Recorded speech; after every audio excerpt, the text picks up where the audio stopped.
Buenos días, compañeros y profesora Ariadna. Nuestro equipo está conformado por Stephanie Padilla, Diego Cordero y un servidor, Brian Velázquez. Nuestro tema es de nuestro proyecto Instrumentos de Inversión. Empezamos con una breve introducción y los objetivos que se pretenden con esta presentación. El objetivo de este trabajo es analizar instrumentos financieros con el propósito de responder preguntas como el qué son, cómo se dividen, cuáles son sus características y cómo podremos hacer uso de ellos. El presente proyecto pretende informar, analizar, exponer y llevar a la práctica lo aprendido mediante la asignatura de Teoría Financiera 1. Conocer instrumentos financieros nos permite acceder a estrategias de inversiones de las más simples hasta las más sofisticadas. Desde nuestro punto de vista como estudiantes en la licenciatura en finanzas, pensamos que es crucial saber identificar, valorar y usar los distintos tipos de instrumentos que existen. Creemos que una de las partes fundamentales para alcanzar la inclusión financiera es informar acerca de estas herramientas para fomentar su práctica entre la población en general, ya que estos instrumentos nos dan oportunidades de hacer crecer y cuidar nuestro patrimonio. Instrumentos financieros. ¿Qué son? Un instrumento financiero es un contrato entre dos partes con el que se puede operar y puede liquidarse. El contrato, que es una forma de apoyo a la inversión, da lugar a un activo financiero para el tenedor y a un pasivo instrumento de patrimonio para el emisor. Esto significa que una de las entidades, el comprador, tendrá el derecho para recibir ciertos recursos económicos, mientras que la otra parte, el vendedor, tendrá una obligación para liquidar este derecho. El tipo de activo se refiere a la forma en que puede tomar el instrumento financiero como una materia prima, una acción, un bono, un derivado o una divisa. Mientras que la obligación financiera puede ser, por ejemplo, en forma de un pago en efectivo, a partir de la entrega de otros valores o el intercambio de valores o obligaciones financieras con otra entidad. Para efectos de esta presentación, dividimos a los instrumentos financieros en dos grandes grupos, los no complejos y los complejos. Los instrumentos financieros no complejos pueden manejarse sin necesidad de un conocimiento muy especializado de los mercados. En algunas circunstancias solo es necesaria una inversión inicial y designar a alguien para operar en tu lugar. Algunos ejemplos de instrumentos financieros no complejos son valores de renta variable como acciones de empresas, valores de deuda que incluyen bonos gubernamentales, es decir, deuda pública, y de societarios, es decir, deuda privada proveniente de empresas. Y también los valores de deuda pueden manifestarse en forma de acciones preferentes o valores garantizados, como las deudas garantizadas. Y los fondos de inversión, aquellos que son fondos de cobertura, fondos mutuos, y estos instrumentos permiten que los inversionistas agrupen su dinero a cargo de un especialista o sociedad que lo administre, es decir, el gestor del fondo actúa en nombre del, toma decisiones en nombre de los inversionistas. Ahora, instrumentos financieros complejos. Los instrumentos financieros complejos son aquellos cuyo valor depende no únicamente de la oferta y la demanda, sino de una serie de factores que actúan a la vez, por lo que requiere un conocimiento profundo para ser manejados con éxito. Algunos ejemplos de estos instrumentos financieros complejos son acciones, son forex, que se refiere al mercado de divisas internacional, a los índices bursátiles, que son a grandes rasgos un grupo de acciones de empresas que tienen similitudes o parámetros que comparten, materias primas como el petróleo, la madera, el metal, el futuros, que se usa para especular sobre los precios en el tiempo a posterior, criptomonedas, que recientemente es un tema relativamente nuevo y sigue habiendo muchas opiniones que divergen acerca de criptomonedas y tipos de interés. Y también tenemos por otra parte a los derivados, que los derivados son pues los instrumentos financieros complejos que más se usan, más que nada por parte de las empresas. Tenemos a los CFDs que son contratos son como seguros de incumplimiento de deuda. Tenemos a los futuros, que se usan para especular sobre el precio futuro de algún bien, de algún activo, etcétera. Tenemos a las opciones, que son contratos que también funcionan a su vez como seguros. Y tenemos swaps, que es el intercambio de deuda, de contratos, de obligaciones de pago y de activos financieros. ¿Cuáles son las ventajas y desventajas de los instrumentos financieros? Los instrumentos financieros suponen una serie de oportunidades y riesgos relacionados con su gran número y singularidad. Por ello, es fundamental tomarse el tiempo para analizar adecuadamente las propiedades de cada producto, enfocarse en los que mejor se adapten a la estrategia individual de inversión, es decir, conocer el perfil de inversionista, conocer la adversión al riesgo, qué tanta experiencia se tiene, el conocimiento y las metas, qué es lo que pretende con esta inversión. Si es una inversión a corto plazo, mediano plazo, largo plazo, etcétera. Todo eso tiene que ponerse en la mesa. Y entre las ventajas de instrumentos financieros, tenemos los productos financieros ofrecen diferentes ventajas dependiendo de su naturaleza. Un inversor tendrá la opción de elegir entre un instrumento financiero de retorno moderado pero consistente o un instrumento financiero de alto rendimiento pero con mayor riesgo. Hay variedad de instrumentos financieros que se adaptan según, como ya lo había dicho, el conocimiento, experiencia, adversión al riesgo del inversionista y que se adapte a su estrategia de inversión.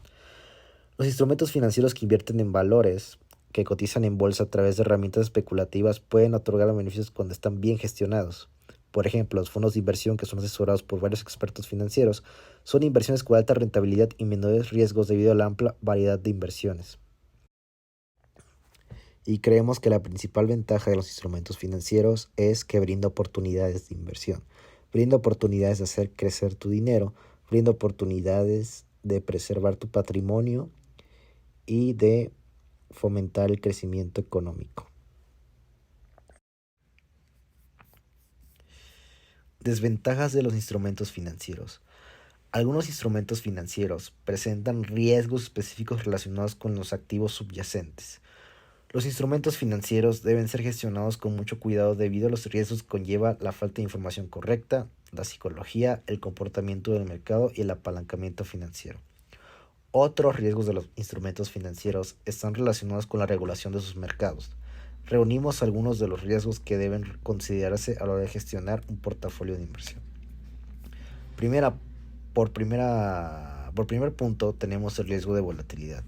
Este riesgo está asociado a los movimientos de los precios del mercado durante un periodo de tiempo determinado.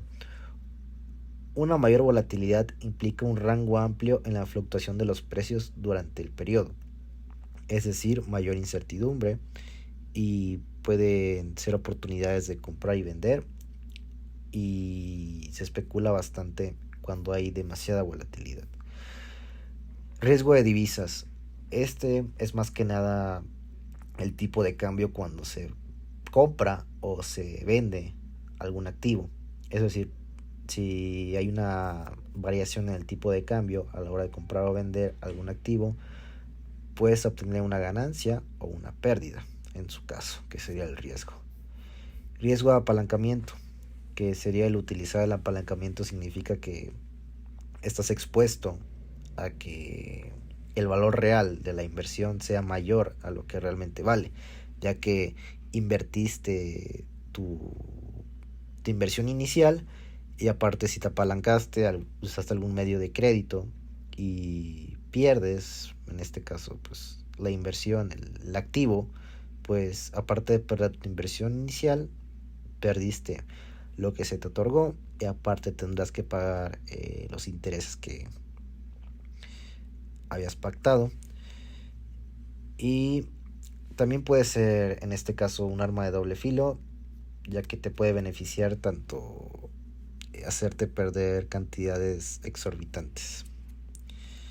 El riesgo de liquidez, que es el riesgo de que un inversor resulte difícil vender o comprar algún activo de manera rápida. Por ejemplo, es más difícil vender una casa que vender algún bono, vender una acción, etc. El riesgo de insolvencia.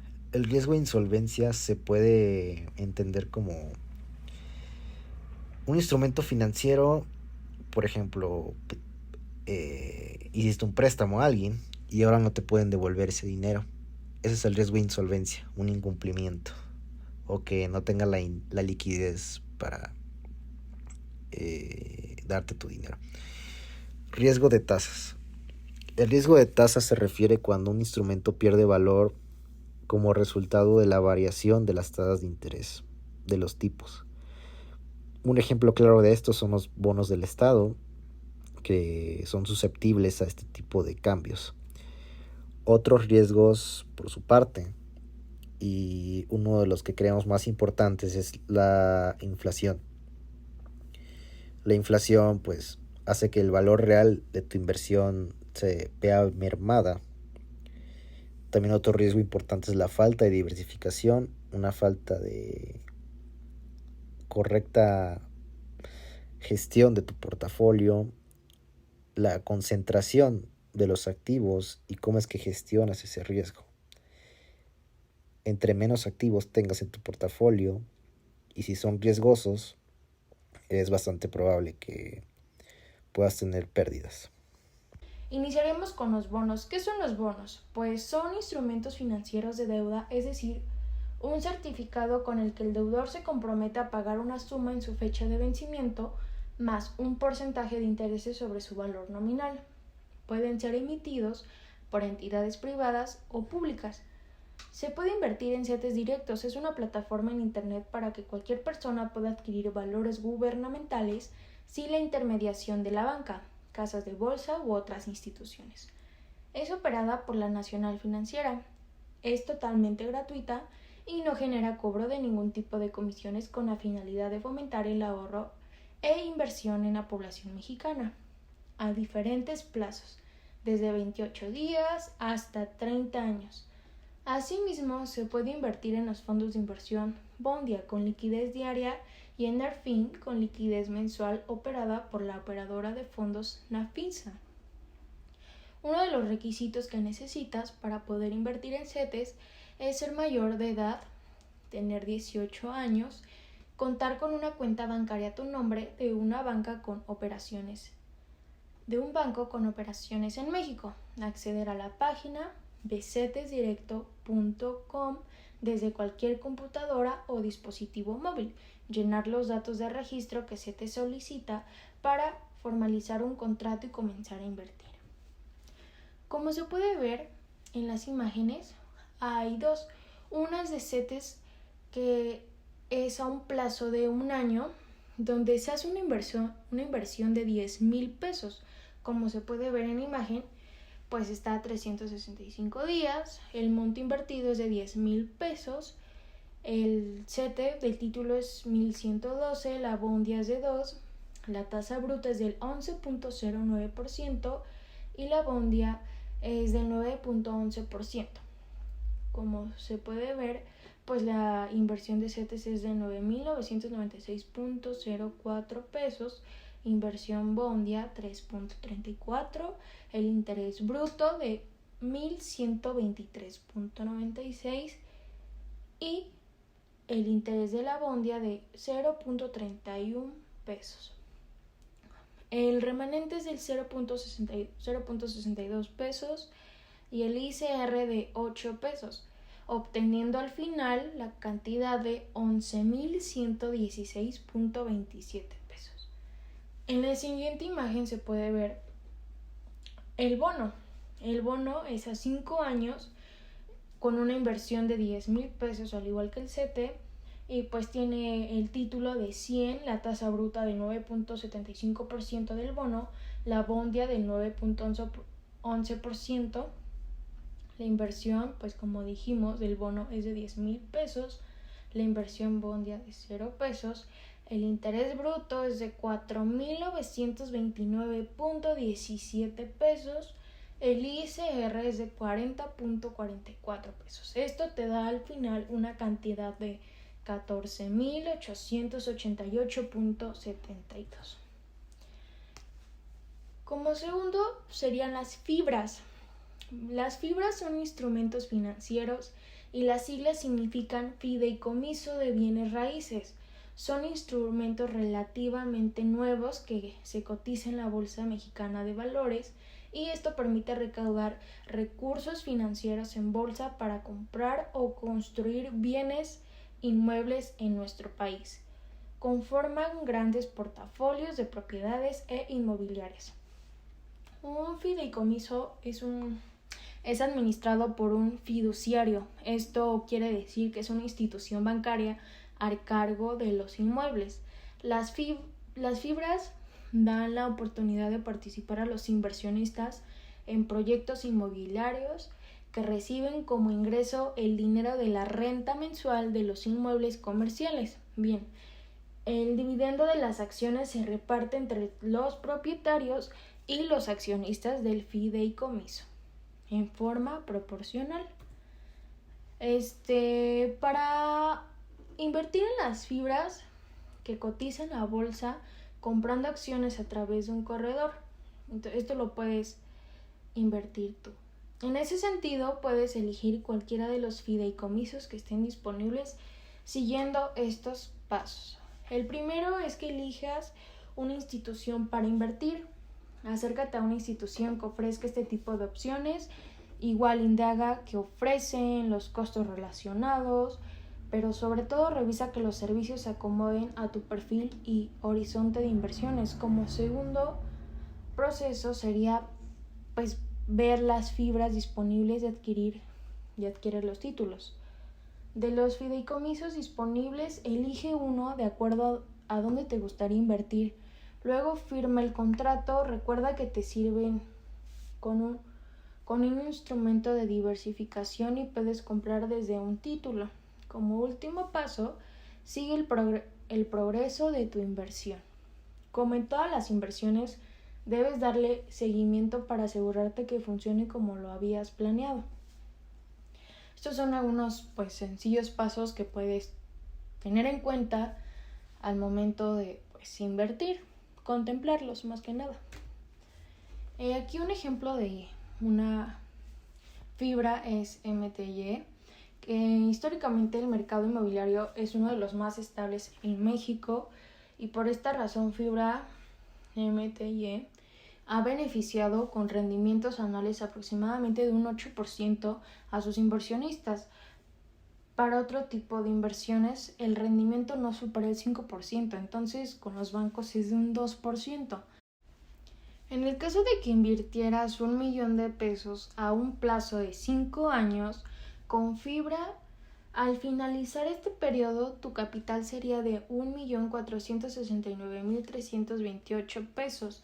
Con ese mismo monto de inversión inicial, en 10 años podrías recibir 2.158.925 pesos y en un plazo de 20 años recibirías 4.660.957 pesos. En cambio, si en un banco realizas una inversión con el mismo monto, tu capital al cabo de 5 años será de 1.104.081. Entonces, como podemos ver, la diferencia es enorme y queda ver más allá, investigar e indagar para tener la mejor inversión y las mejores ganancias. Las sociedades financieras populares, o por sus siglas SOFIPO, son organizaciones que se constituyen como sociedades anónimas y capital legal, y están especializadas en las microfinanzas sin ánimos de especulación ni lucro, ofreciendo planes de ahorro y préstamos para sus asociados. Estas operan por medio de autorizaciones correspondientes que llevan a cabo por la Comisión Nacional Bancaria y de Valores. Y las SOFIPO se destacan por ser servicios de ahorro, crédito e inversión popular, lo cual se realiza específicamente en zonas geográficas rurales y periferiadas urbanas, mientras que con el propósito de que estas sociedades se centran en poder fomentar el ahorro popular, así como expandir el acceso a los financiamientos para usuarios, negocios o bien para los sectores de bajos recursos y que normalmente no tendrían acceso a un sistema financiero tradicional. Y los SOFIPOS se clasifican por niveles y dependiendo del tipo de operaciones que lleven a cabo, así como la cantidad de recursos o montos totales de activos con los que cuenten. En el nivel 1 se consideran activos iguales o inferiores a 15 millones. En el nivel 2, activos que superan los 15 millones o inferiores a 50 millones. En el nivel 3 son activos superiores a 50 millones o inferiores a 280 millones. Y en el nivel 4 son activos que sean superiores a 280 millones y todo es de UDIs. Y las funciones que realizan los SOFIPOS son muy diversas. Y algunas de estas son recibir depósitos, recibir los préstamos y créditos de bancos, fideicomisos públicos y organismos institucionales, afores, aseguradoras y afianzadoras, expandir y operar las tarjetas de débito o las recargables, otorgar los préstamos o créditos a sus clientes, recibir o emitir las órdenes de pago y transferencias, recibir los pagos de servicios por cuenta de terceros, efectuar la compra-venta de divisas en ventanilla por cuenta de terceros o propia, y la distribución de seguros, fianzas, además de los recursos de programas gubernamentales. Y al tratarse de instituciones financieras que administran e invierten ahorros de particulares, estas entidades son supervisadas por distintos organismos en México. Primero que nada, la autorización para su operación es emitida por la Comisión Nacional Bancaria y de Valores, mientras que también son supervisadas en su operación y reclamaciones por la Comisión Nacional para la Protección y Defensa de los Usuarios de Servicios Financieros, como lo había comentado antes.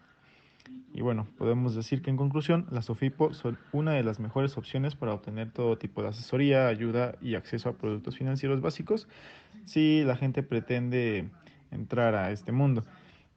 Y bueno, en muchas ocasiones tienen limitado el acceso porque mucha gente no puede tener la oportunidad de tener este apoyo, entonces nos ayuda mucho el SOFIPO.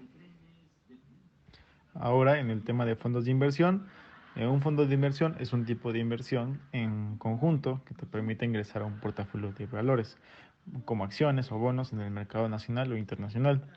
Los fondos de inversión en México se tratan de mecanismos que reúnen a un grupo de personas como cualquiera para que inviertan sus ahorros en conjunto y así puedan acceder a mejores oportunidades.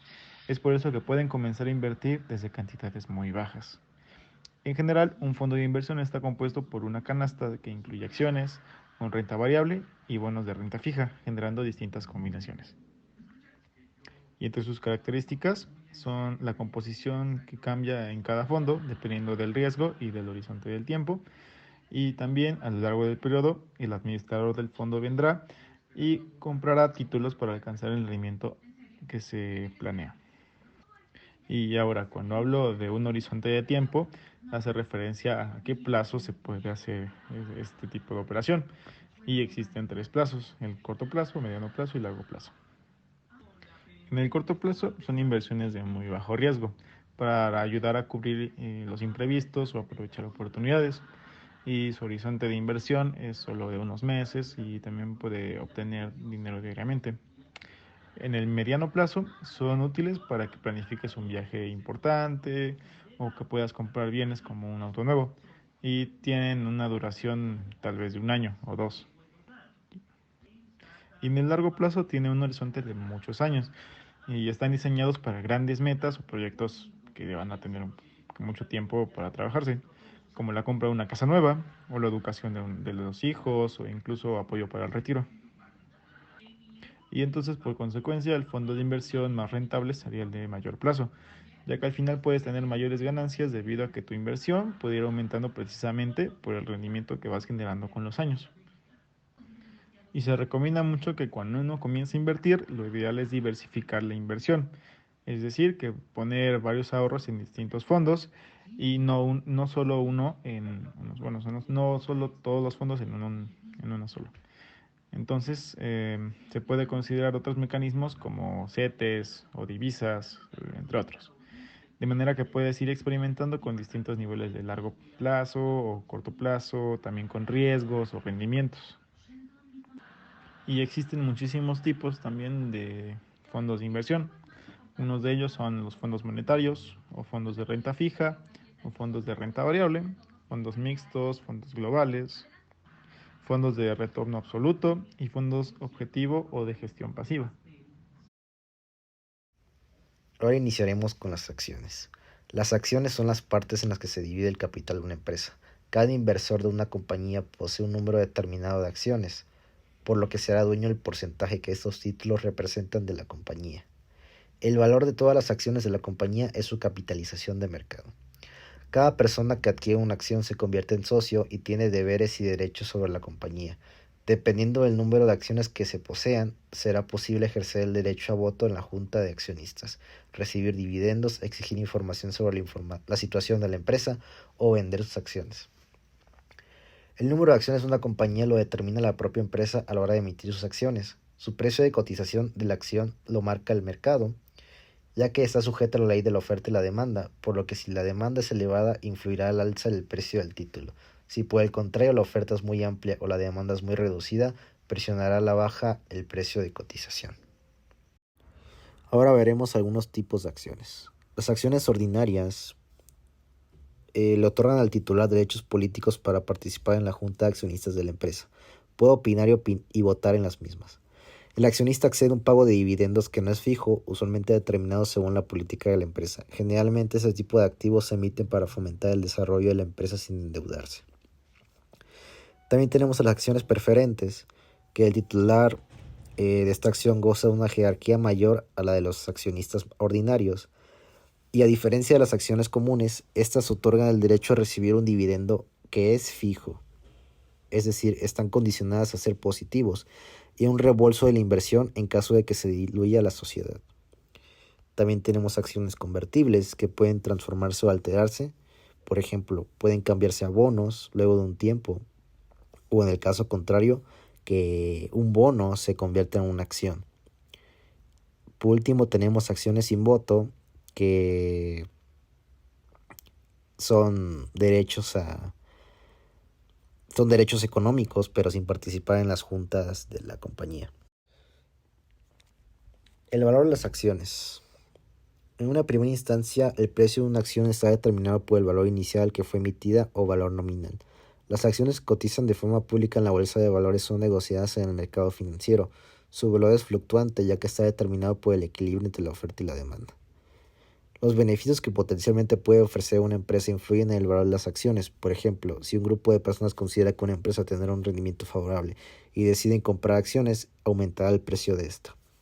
A su vez, la proyección que se hace del comportamiento de las acciones puede definir las tendencias del mercado, incidiendo en la cotización o en su precio. Los beneficios que se obtienen de invertir en esa acción y su comportamiento del mercado reciben el nombre de valor o cotización. Ahora veremos algunos tipos de valoración para determinar el valor de una acción. Tenemos primeramente el valor nominal, que es el resultado de la división del capital social de una empresa entre el número de acciones emitidas. Tenemos de mercado de una acción, es el precio de cotización en el mercado de valores, el cual está firmemente determinado por la oferta y la demanda. Tenemos el valor de mercado de una empresa, que representa la capitalización bursátil, es decir, el valor total de las acciones de la empresa. Tenemos el valor contable de una empresa, que establece la posición financiera de esta, determinada por el patrimonio neto. Tenemos el valor contable de una acción, que es la división del valor contable de una empresa entre el número de acciones emitidas. De liquidación de la empresa, que es el precio de venta estimado que tendrá una empresa en el caso de que sus activos sean liquidados y sus deudas canceladas. Tenemos el valor actual, que es el valor presente de la corriente de flujos esperados por una acción, de acuerdo a un tipo de interés determinado.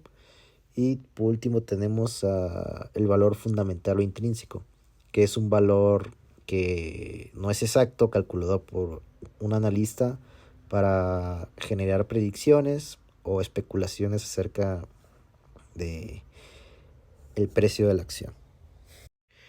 Como ejemplo tenemos a Apple, que en esta gráfica de Investing, que es una página para revisar estos temas de inversión y noticias relacionadas con el mundo financiero, podemos ver la gráfica de Apple, su cotización al día de hoy, las fluctuaciones que ha tenido, la volatilidad.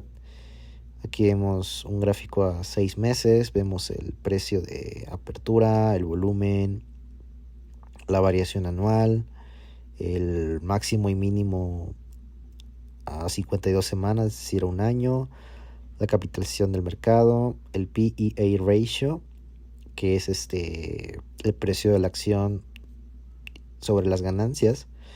Tenemos el número de acciones, tenemos los ingresos que ha reportado Apple, tenemos los dividendos, tenemos beta, que es lo que mide el riesgo, tenemos fechas de su siguiente publicación de estados financieros, y toda esta información nos sirve para determinar, por ejemplo, el precio real de la acción, si nos gusta mucho la empresa, si creemos en ella, si vemos que es una inversión a largo plazo que nos va a beneficiar.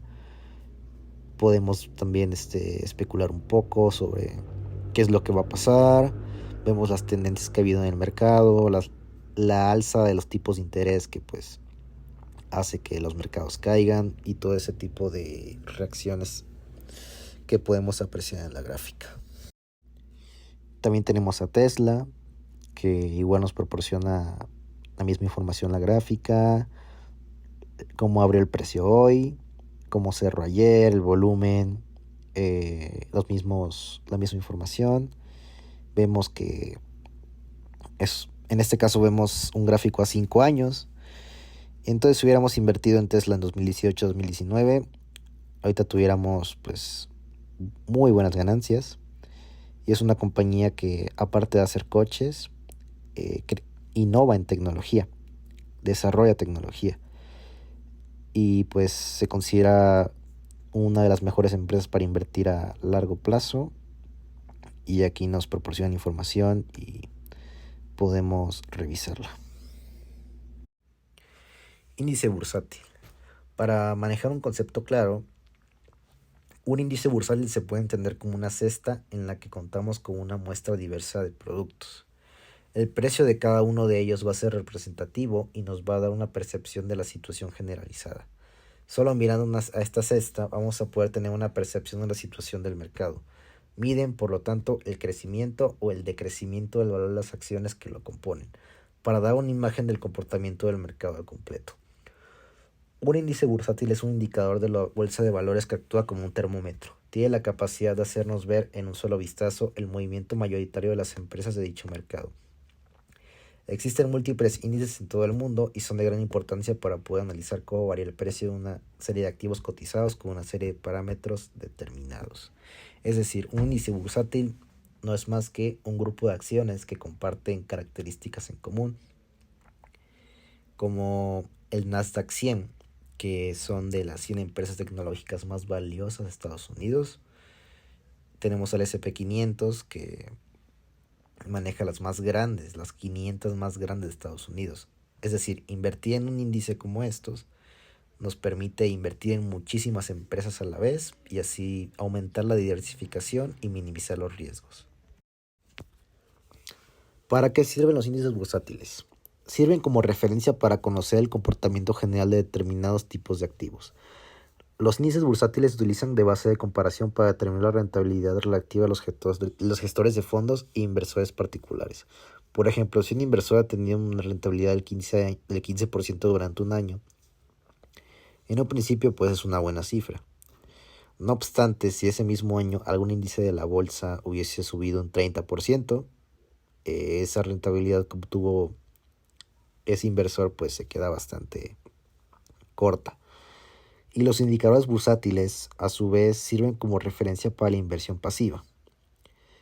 Los fondos de inversión pasiva o los ETFs indexados solo tendrán que replicar los índices bursátiles para obtener su misma rentabilidad bruta.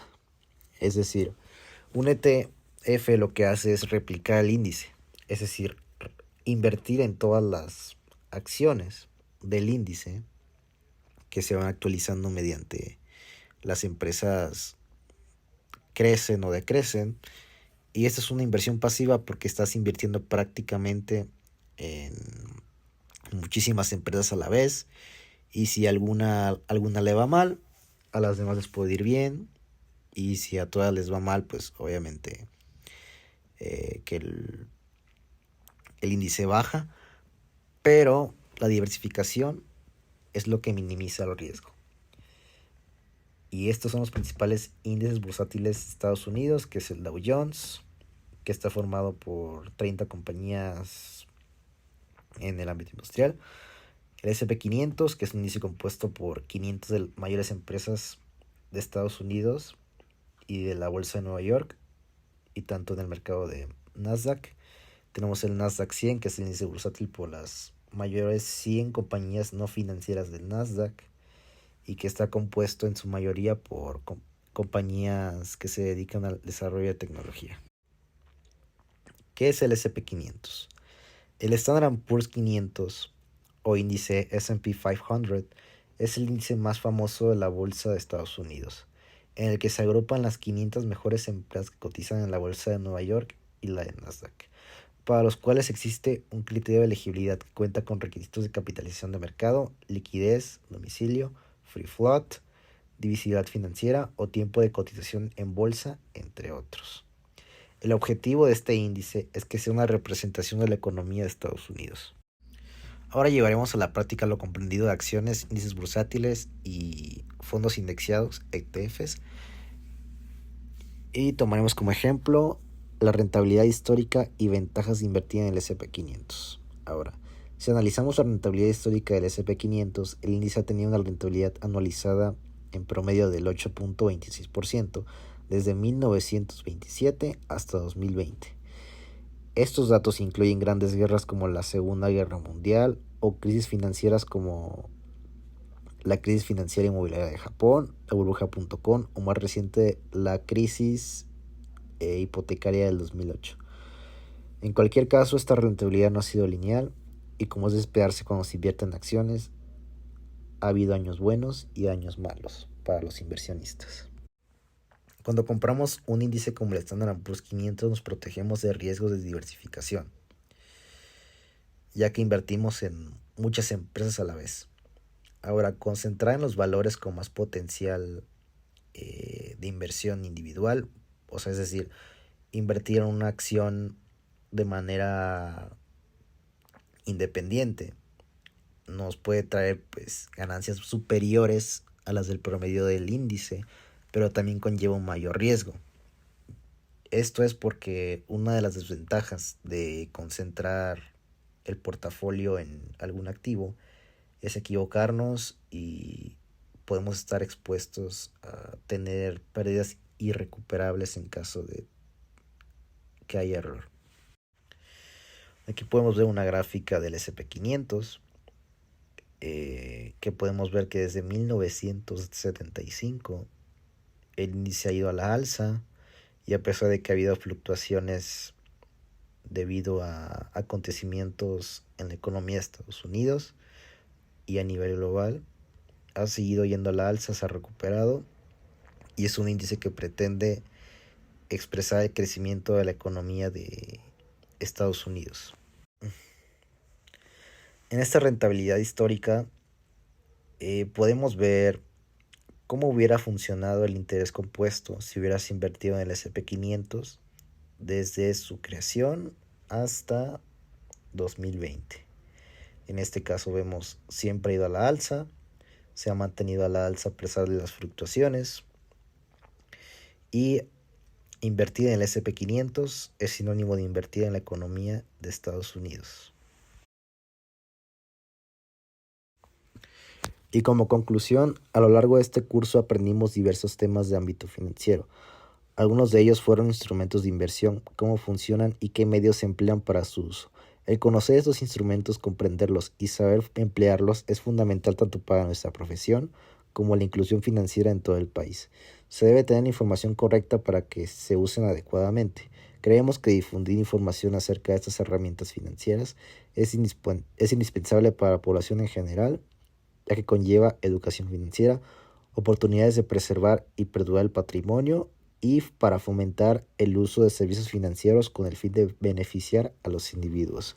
Y esta fue nuestra presentación y fue un gusto tenerla como profesora, y con esto cerramos nuestro proyecto integrador. Muchas gracias.